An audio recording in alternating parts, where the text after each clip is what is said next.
We come forth not to get you to believe anything. We see great diversity in that which you believe. And in all of that, there is perfect balance. And so we come forth not to alter your beliefs, but to reacquaint you with the eternal laws of the universe. And we are here to express all of that to you in detail. Let's talk a little bit about the nature of desire from, now don't get freaked out, a quantum physics point of view. Oh my God, this is going to talk about physics. I don't want to listen. Just relax. You're going to enjoy this.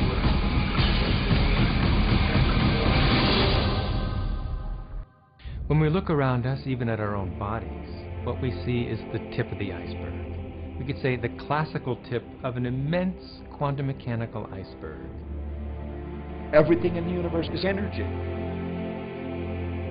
Your body's energy. The room you're living in is energy. Everything you want is energy. And that's not a new idea. A fuzzy-haired guy in 1925 wrote on his chalkboard, E equals mc squared. And we couldn't grasp what that meant.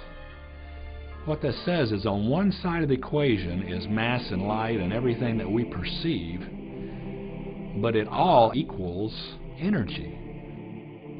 Everything is energy.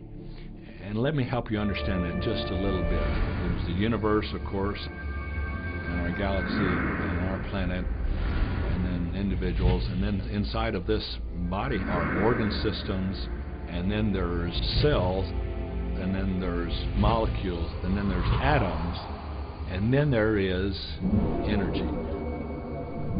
So there are a lot of levels to talk about something on.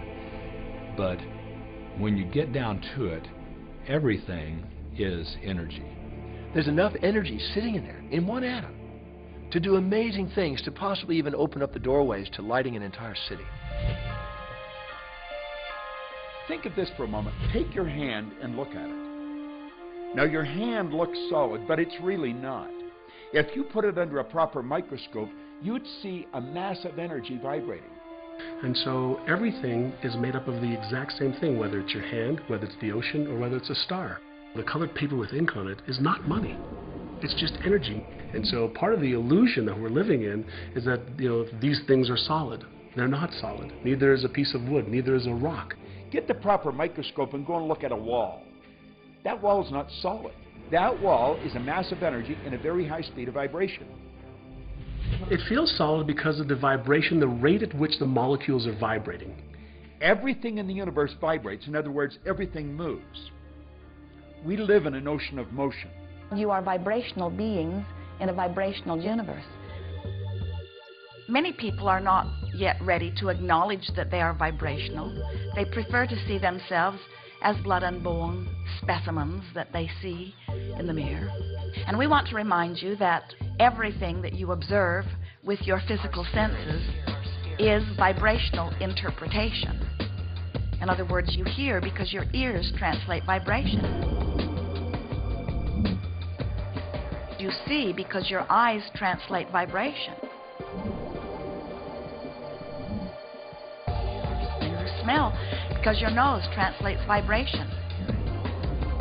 Your fingertips are translating vibration. Your tongue is translating vibration. All of your senses are about the translation of vibration, and that's why you are able to perceive your environment in the way that you do. So it's very difficult for us as scientists or engineers or medical doctors or anybody to come to terms with the fact that what our senses are telling us is really not the whole story. We've been so taught to live with our physical senses, hear, see, smell, taste, and touch. But our physical senses lie. Our physical senses don't tell us the truth. If you only judged by your sensory factors, you'd believe the sun took a bath in the ocean every night and burrowed through the earth and was reborn on the eastern shore the next morning. I mean, the ancients used to believe that, but now you know better than that. If you judged only by your sensory factors, you'd believe that train tracks met in the distance. But you know better than that, and you turn away from your senses. If you lived only by your sensory factors, you'd believe that a dog whistle made no sound. But you know better than that, so you turn away from your sensory factors and you stand out in your yard and you blow away. And yet how many times, if we're not careful, do we find ourselves living at nothing more than the sensory level? If we take a look at everything in the universe, we know from a scientific perspective is made up of something called energy. So what do we know about the properties of energy? Number one, all energy has a vibration. All energy has a vibration. It emits a frequency. We are frequency generators. If you get close to someone's skin, you can feel infrared energy being given off.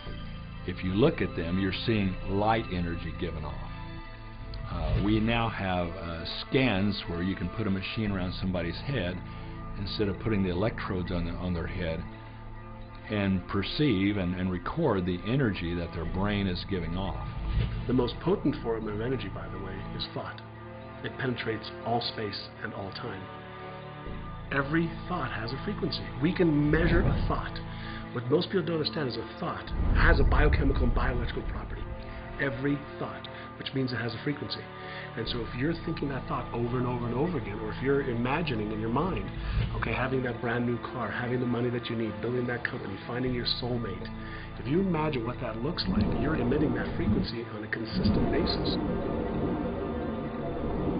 Our job as humans is to hold on to the thoughts of what we want, make it absolute clear in our minds what we want, and from that we start to invoke one of the greatest laws in the universe.